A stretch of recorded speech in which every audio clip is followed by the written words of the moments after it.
This is Bot City, and I'm Jet West. Today on the show, Apple spent half a decade hardening the M5 chip security, but a scrappy outfit called Mythos cracked it in less than a week. Anthropic found a 27-year-old bug in OpenBSD last month. OpenBSD is not an obscure, dusty code base that nobody looks at. It has been audited and fuzzed by some of the best security researchers in the world continuously for more than 2 decades.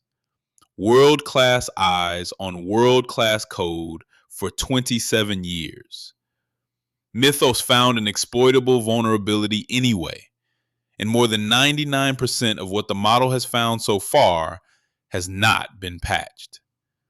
That number is the story, not the capability, not the launch event, not the press release language about surpassing all but the most skilled humans. The 99%. Sit with that for a second. The model is called Claude Mythos Preview. Anthropic unveiled it a few weeks ago through something called Project Glasswing, an industry coalition that includes AWS, Apple, Google, Microsoft, NVIDIA, Cisco, CrowdStrike, Cloudflare, and a handful of others. Anthropic is offering up to $100 million in credits to Glasswing partners to run Mythos against their systems. The model itself is unreleased to the public and, according to Anthropic, will stay that way.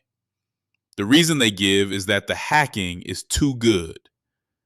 That is not marketing language. That is a statement with receipts attached.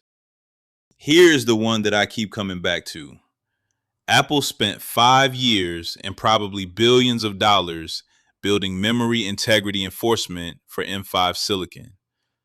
MIE is a hardware-level security feature introduced with the iPhone 17 and A19 chips designed to stop the category of attack where malicious code reaches memory it has no business touching. 5 years, billions of dollars, hardware level.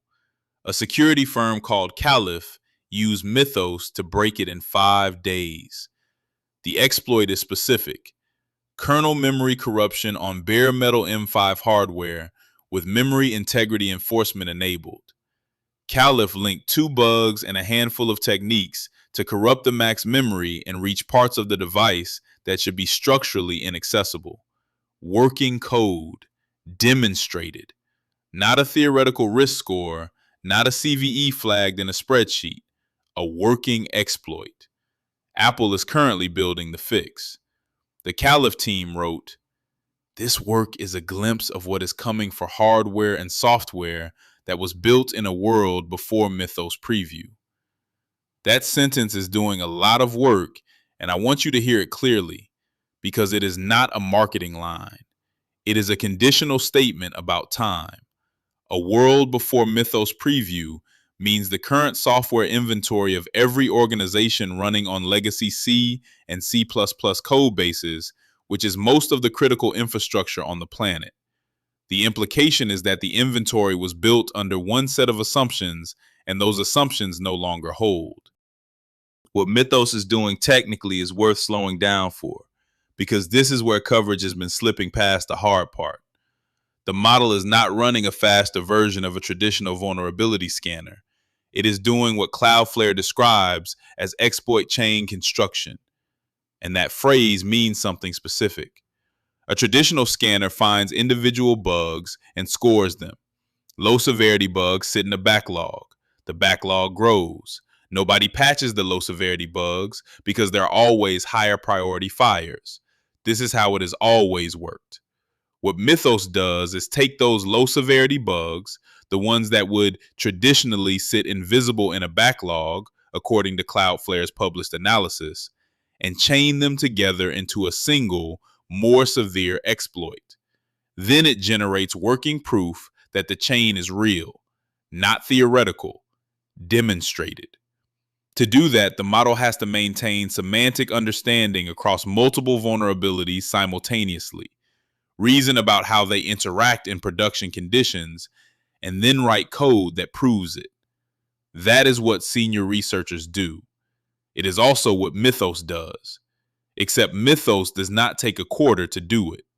Cloudflare also found a 17-year-old remote code execution vulnerability in FreeBSD through this process, memory safety related, sitting in production code for 17 years.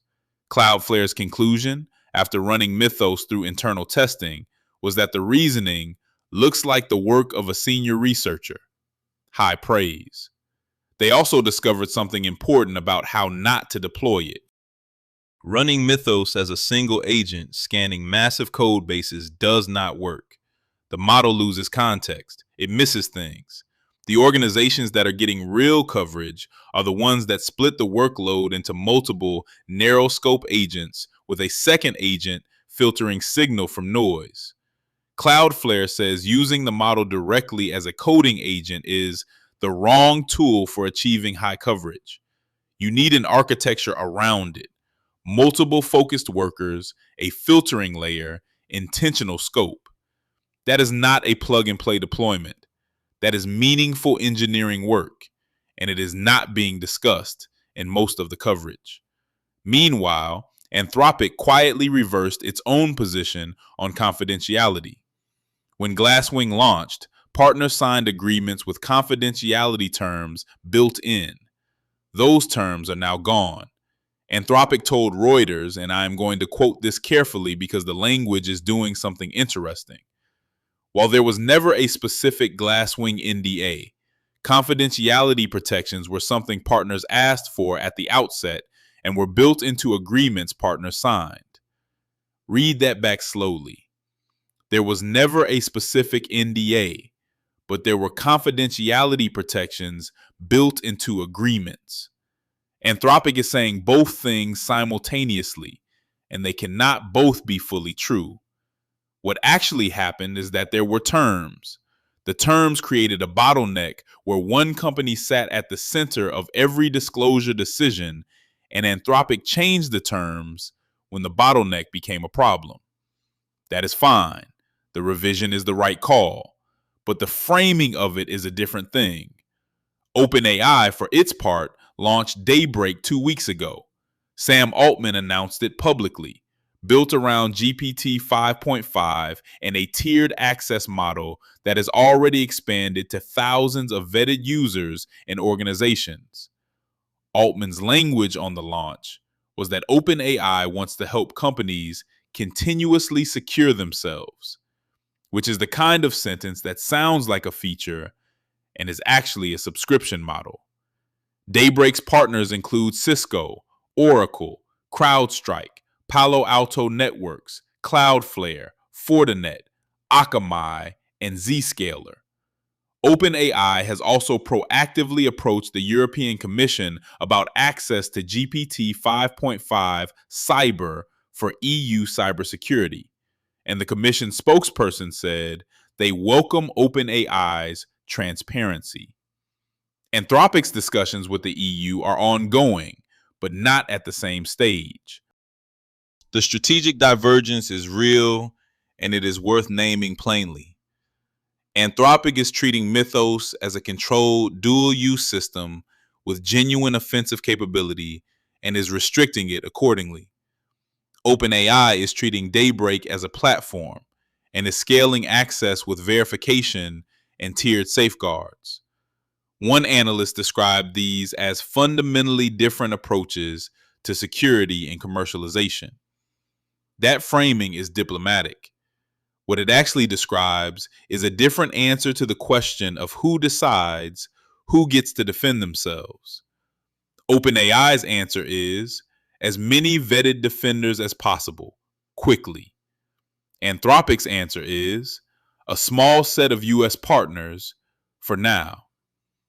What almost no coverage is touching is the remediation math. If 99% of what Mythos found is unpatched, the question that determines whether this is a net benefit or a net destabilizer is not the quality of the findings. It is the capacity to act on them. The CTO of Run Safe Security said last week that what Mythos surfaced in a single research effort would require thousands of labor years to fix and validate across every affected organization. Nobody has sourced that number precisely, but directionally, it is pointing at the correct problem. The patching backlog was already unmanageable before Mythos existed. Mythos is now feeding it continuously. The organizations that are going to survive this are not the ones that patch faster. They are the ones that have already started building runtime protections and binary hardening into their systems so that the gap between discovery and patch matters less. That is a harder architectural question than how quickly can we run Mythos. And it is the question most of the coverage is not asking. Nobody has asked the OpenBSD maintainers how they feel about an AI model scanning their code base and an AI company deciding when and how to disclose what it finds. That is a power dynamic being treated as background. It is not background. The honest read on where this lands. Mythos is real. The capability is not overstated, and the Caliph exploit on M5 silicon is the kind of concrete demonstration that makes the theoretical arguments unnecessary. What is being called a cybersecurity tool is actually a condition change.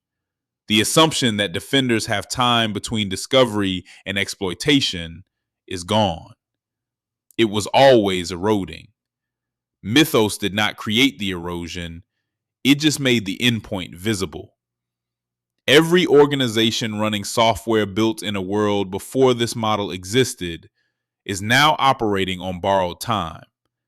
And 99% of what the model has already found confirms that nobody is moving fast enough to change that math by patching alone. I'm Jet West in Bot City. Keep bussin'. Grab news. Thomas.